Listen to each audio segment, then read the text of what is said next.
we're going to integrate an AssetAccountant fixed asset register with Sage Intacct.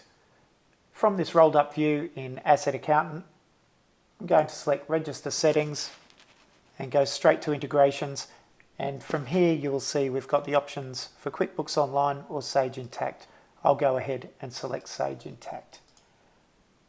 From here it's just a matter of putting in all the credentials. And there we go, and connect.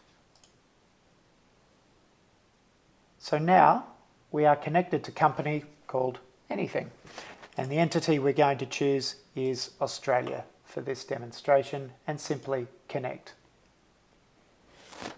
Now AssetAccountant is telling you that we are connected.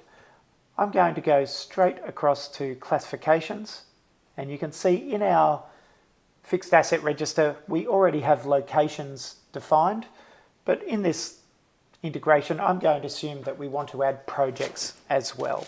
So what I'm going to do is I'm going to sync the existing dimensions here that are in the register and add another.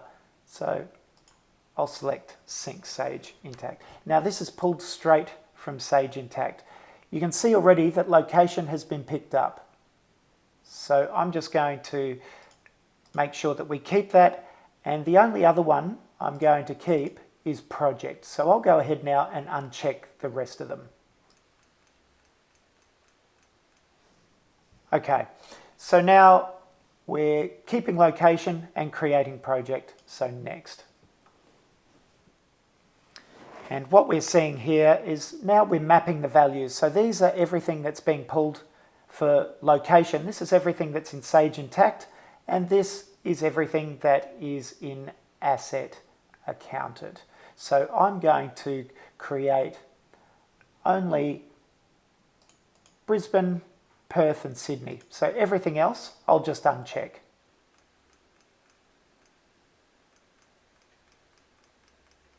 Okay, and select Next. Now we've got project. We can determine what projects are applicable, or projects that are in Sage Intacct, to what we want to see in AssetAccountant. And I'm going to say we just want Project X, Project Z, and let's say Rail Yard. So we've got 3. This is showing that AssetAccountant doesn't already have these, so we will create them. And click Next.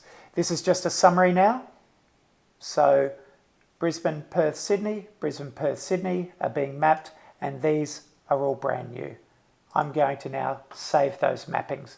And here you will see that we now have the classifications, otherwise known as dimensions, now completely in sync with Sage. The second part to setting up your Sage integration is actually mapping the GL accounts for each asset group. I'm just going to select our buildings asset group here, where you can set default depreciation, but for mapping the Sage Intacct integration, this is where we go here to the bottom, General Ledger Accounts. You can see that our balance sheet and profit loss items are not yet assigned, so I'll go ahead and edit these. We're being told we're already connected to Sage, so our clearing and suspense account, these are all being pulled straight from the Sage Intacct General Ledger. So we just go and choose which accounts make the most sense here. We're in the buildings asset group, so I'm going to choose buildings at cost and buildings accumulated depreciation. For depreciation expense, we'll choose that. Immediate claim, and profit and loss on disposal, I'm going to use the same account for both, and that'll be profit loss on disposal, just like that. I'll save those settings here.